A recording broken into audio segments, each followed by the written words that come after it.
녹화 이어서 하겠습니다. 자동차의 국적, 글 이충인.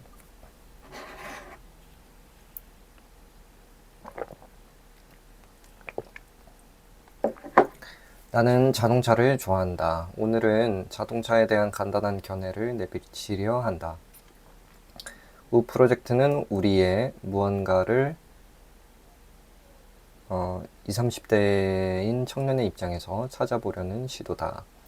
그 속에서 전통과 현대의 관계는 가장 풀기 어려운 과제 중에 하나다. 자동차, 특히 우리나라의 자동차는 깊은 전통을 논하기 어려운 최근의 문물이다. 그러나 전통적인 요소가 없는 자동차 속에서도 특정 국가를 충분히 반영할 수 있다는 것이 이번 글의 취지다. 일본 자동차의 정체성. 자동차로부터 국적을 느낄 수 있는지에 대한 질문은 일본 자동차를 예를 들면 이해하기 쉽겠다. 일본의 경차, 최근의 렉서스 디자인, 프리우스2의 디자인은 굳이 설명하지 않아도 일본스럽다는 말이 절로 나오기 때문이다. 따라서 일단 자동차로부터 느낄 수 있는 국적은 분명히 존재한다. 과연 한국 자동차도 그럴까? 산타페, 누비라에서 느꼈던 조국의 정체성. 자동차에 관심 있는 사람들은 알겠지만 산타페의 초기 모델과 누비라는 특유의 둥글둥글한 디자인이 적용됐었다. 2000년대에 생산된 한국 자동차들에게서 패밀리 룩이란 찾아볼 수 없었지만 신기하게도 해외에서 한국차가 발견되면 그것이 한국차라고 느껴지기는 했었다. 자동차의 기술적인 부분까지는 자세히 모르나 적어도 디자인에서 느껴진 한국성은 존재했었다. 포니는 한국 자동차일까? 포니는 현대자동차가 1975년에 내놓은 우리나라의 첫 고유 모델이다. 그러나 한국 사람이 디자인한 것은 아니라는 점에서 시무룩해지기는 한다. 디자인 속에서 한 나라의 국가 정체성이 느껴진다고 생각했는데 우리나라의 첫 고유 모델인 포니는 정작 해외의 디자인이라니 애국 차원에서 어디서부터 어디까지 좋아하고 말아야 할지 헷갈리기도 한다. 그럼에도 불구하고 현재 포니의 가치는 상당히 높다. 단순히 첫 고유 모델이어서일까? 공동 개발한 차는 어느 나라 차일까? 우리나라 사람에게 친숙한 그랜저와 갤로퍼는 일본의 미쯔비시사와 공동 개발한 차량들이다. 여기서 공동 개발이라고 설명해 놓긴 했지만 단순히 일본에서 개발한 차량의 제작 라이센스로 국내에 시판했을지도 모른다. 우리나라에 차량이 보급되기 시작한 1960년대에는 대부분 이처럼 라이센스를 사서 만들었기에 그리 이상할 것도 없다. 이렇게 다른 나라와 다른 마크를 붙이고 공유하는 차는 어느 나라 차인 걸까? 혹은 구분할 필요가 있는 걸까? 티뷰론에 가졌던 기대. 티뷰론은 현대차에서 1996년부터 2001년까지 현대에서 생산된 스포츠카라고 하긴 좀 민망하죠. 스포티한 차다. 방금 이런저런 정보를 찾다가 안오준 씨가 작성한 글도 보게 됐다. 역시나 사람들은 비슷한 생각을 한다. 내가 쓰고 싶었던 말을 1년 전에 이미 써놓은 글이 있으니 말이다. 나는 89년생이라 TV론이 도로에서 활보하던 때 초등학생이었는데 엄마 지인의 TV론을 얻어 탄 기억이 생생하게 남아있다. 쿠페의 문을 열고 조수석 자리를 젖히고 뒤로 넘어가던 경험과 프레임리스 도어의 세련됨은 잊혀지지 않는다. 아버지는 TV론 디자이너가 한국 사람이라며 자랑스러워 하셨다. 나 역시 그때부터 저건 한국 회사인데다가 저 멋진 디자인은 한국 사람이 한 차야 라고 속으로 생각하며 자랑스러워 했었다. 청소년기를 해외에서 보냈던 내게 그러한 자랑스러움은 상당히 소중한 것이었다. 그러나 현대는 그 이후 모델들의 큰 기대를 가졌던 것에 무색하게 20년이 흐른 지금까지도 TV론과 같은 차를 보여주지 못하고 있다. 제네시스 브랜드와 현대의 고성능 브랜드 N. 이 글을 적으면서도 왜 그토록 한국적인 것을 찾아내야 해? 라는 질문이 맴돈다. 아직 그것에 대한 날카로운 이유를 댈 수는 없지만 같은 곳에 소속된 사람들이 무언가를 해내면 괜히 나와 관련된 사람이 한 것 같은 자랑스러움이 든다. 국가라는 것은 가족이나 회사에 비해 아주 큰 의미의 소속이겠지만 올림픽 국가대표, 월드컵 국가대표팀을 온 마음을 다해 응원하는 것을 보면 국가가 품은 영역은 뚜렷하게 존재한다는 것을 알 수 있다. 그렇기에 한국인 혹은 한국이 무언가 해냈다고 하면 특히 해외에 오래 산 사람들은 그게 자랑스럽고 때로는 위로가 되기도 한다.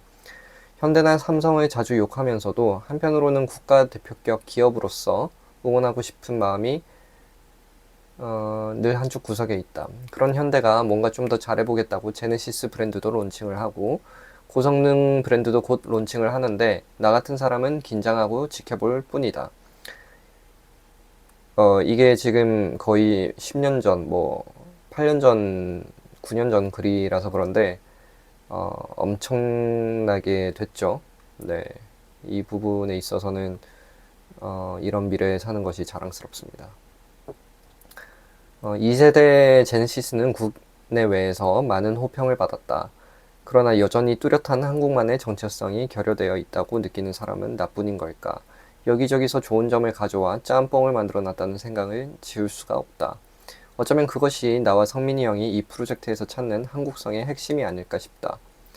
한국이 전쟁을 비롯한 갖가지 고난을 치르다가 1950년대부터 타국의 것을 열심히 베껴가면서까지 치열하게 살아남아야 했다는 사실을 나는 있는 그대로 인정한다. 그러나 어느 정도 경제적 능력을 갖춘 지금까지도 그러고 있다는 점이 안타까울 뿐이다. 포니가 비록 우리나라의 디자인은 아니었지만 고유 모델이라는 이유만으로도 가치가 있듯이 우리 고유의 것에 지금에라도 더 집중할 필요가 있다고 생각한다. 새로이 개발하는 것도 좋고 과거의 것을 계승하는 것도 좋다. 남의 것을 차용했으면 했다고 정직한 입장을 내비칠 줄도 알고 제발 그랬으면 좋겠어요. 남의 것을 차용을 했으면 내가 영향을 받았으면 내가 영향을 받았다. 남의 것 참 좋더라. 이러이러한 부분들 훌륭하더라. 너무 인정한다. 지금은 내가 그럴 실력이 별로 안 된다. 그래서 내가 벤치마킹을 했다. 내가 좋은 부분을 갖다 썼다. 라고 내비칠 줄 알고 우리의 것도 만들려면 제대로 땀과 노력을 담아 만들어서 인정받았으면 좋겠다. 참 상대방의 무언가를 인정해 줄 안다는 것이 이렇게까지 갈급함의 대상인지 제가 몰랐어요. 정치든 국가 간의 어떤 그런 것이든 혹은 그냥 일상의 대화든 간에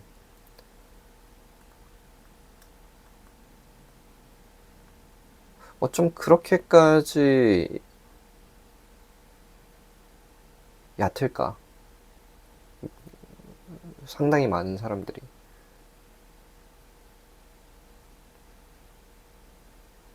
그래서 내가 어느 정도라면 그 어느 정도다.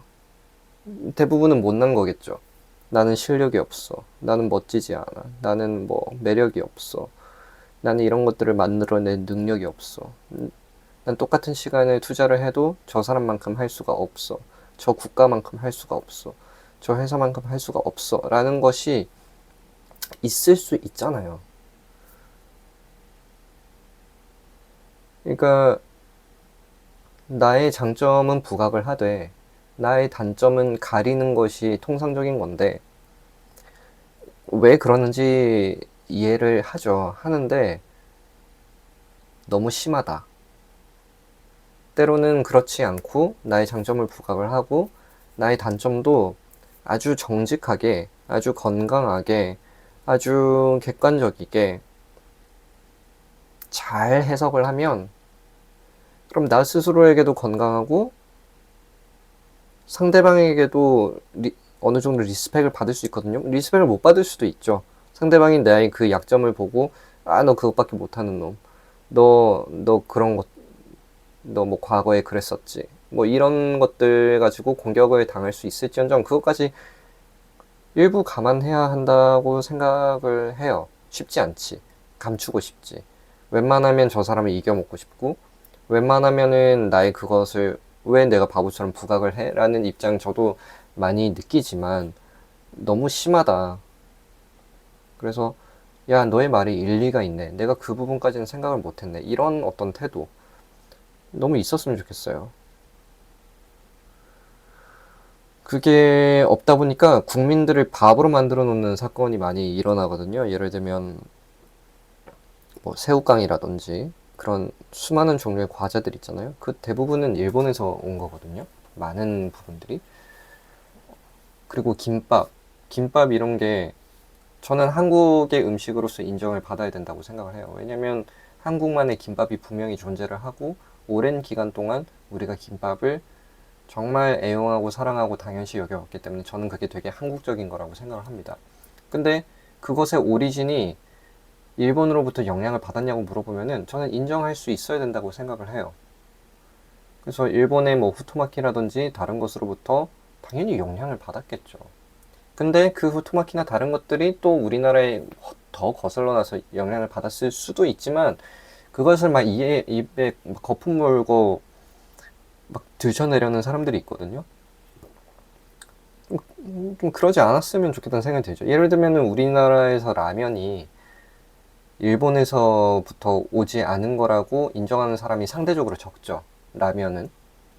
일본의 라멘이 상당히 이제 견고하고 그것을 이미 그 우리나라의 인스턴트 라면을 만드신 분이 제가 이제 사실 이것도 찾아보지는 않았는데 제가 알기로는 이제 일본의 그것을 이제 영감을 받아가지고 우리나라의 라면을 개발했다고 알고 있거든요. 딱 그 정도의 스토리, 그 정도의 계기를 언급을 해주는 거는 되게 건강한 일인 것 같아요.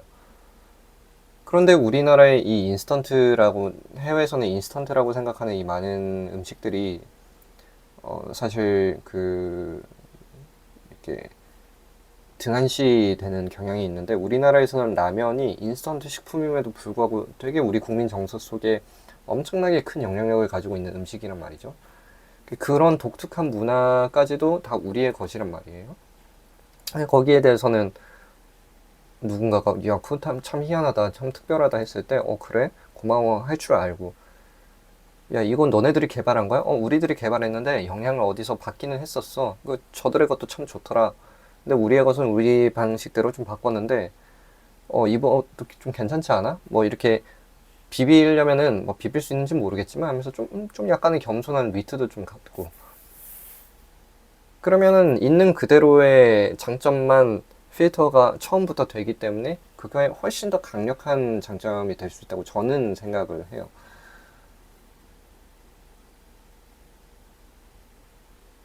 그래서 중국을 많이 욕하곤 하는데 중국도 뭐 옛날 중국이 아니라서 자기만의 이제 디자인이 많이 올라오고 있긴 하지만 중국이 이때까지 많은 것들을 베꼈잖아요. 근데 중국을 욕하는 이유 중에 하나가 베꼈다는 것을 그러니까 베낀 것 자체도 문제일 수는 있는데 베낀 것을 만약에 인정했다면 얘기가 좀 달라졌을 거라고 생각을 해요.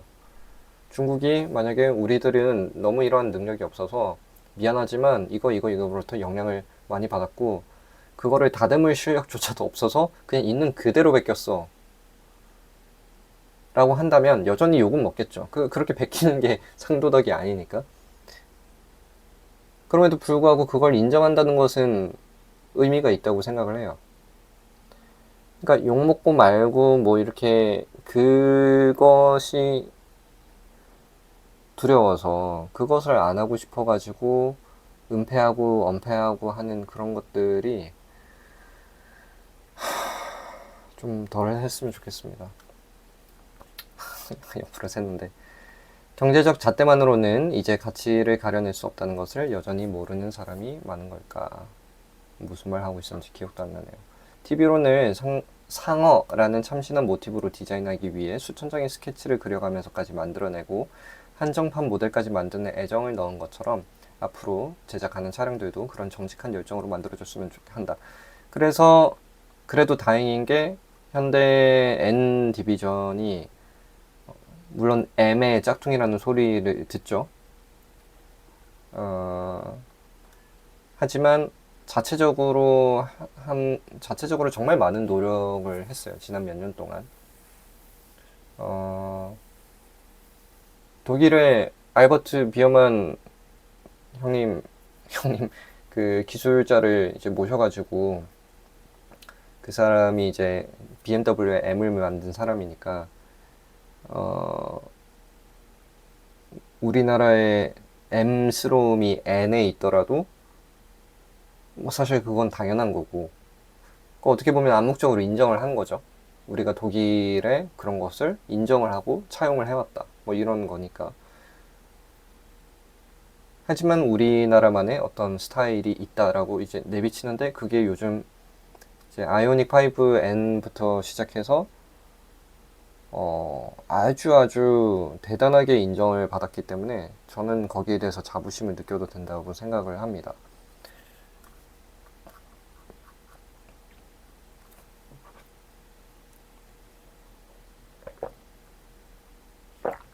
여기서 한번 끊고